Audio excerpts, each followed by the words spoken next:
क्षेत्र हो। त्यो चाहिँ यो बिचमा चाहिँ एकदमै राम्रो बनाएको छ हैन, एकदम न्यू कन्सेप्ट। ल उता पाल्पा हेर्नुहोस्, यता स्याङ्जा, यता गुल्मी, यता गुल्मी।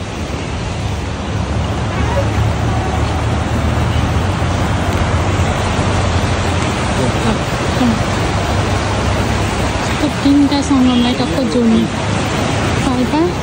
यो भनेको यो गुल्मी क्षेत्र भयो भने यो गुल्मी क्षेत्र हो। यतापट्टि चाहिँ यो पाल्पा क्षेत्र हैन, यो पाल्पा क्षेत्र हो भने यो चाहिँ स्याङ्जा क्षेत्र हैन।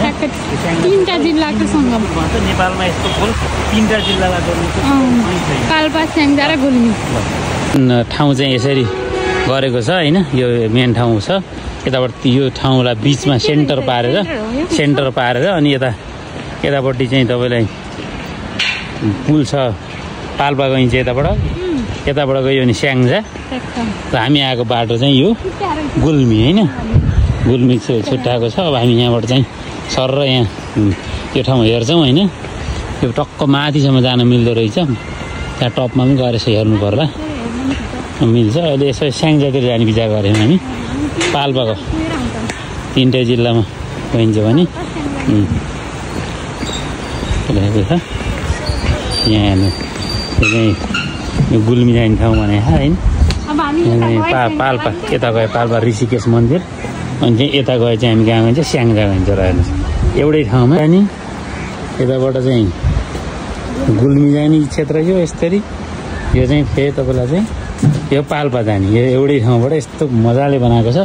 अहिले हामी चाहिँ स्याङ्जाको यात्रामा, स्याङ्जा टक्क कालीगण्डकी नदीमाथि सर भन शिवालय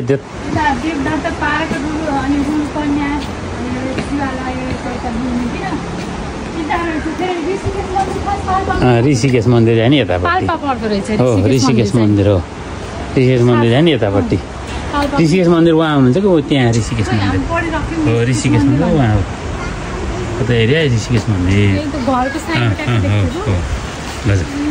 स्याङ्जा जाने यहाँ चाहिँ लास जलाउने ठाउँ यता कालीगण्डकी नदी यता नदी चाहिँ यत्रो छ। जिल्लाको हनुमान बाटिका यहाँ हुनुहुन्छ, हनुमान बाटिका। यता कालीगण्डकी नदी होइन, कालीगण्डकी नदी। यो चाहिँ 3 मुखे पुल हेर्नुहोस् है। अहिले हामी स्याङ्जा जिल्लातिर छौँ। यो चाहिँ यता पाल्पा जिल्ला हो, त्यता गुल्मी जिल्ला होइन। यो चाहिँ यो बिचमा चाहिँ पुल कालीगण्डकी नदी। उताबाट रिडी खोला आएको छन् भने यताबाट कालीगण्डकी आउनुभयो। विश्वको सबैभन्दा बढी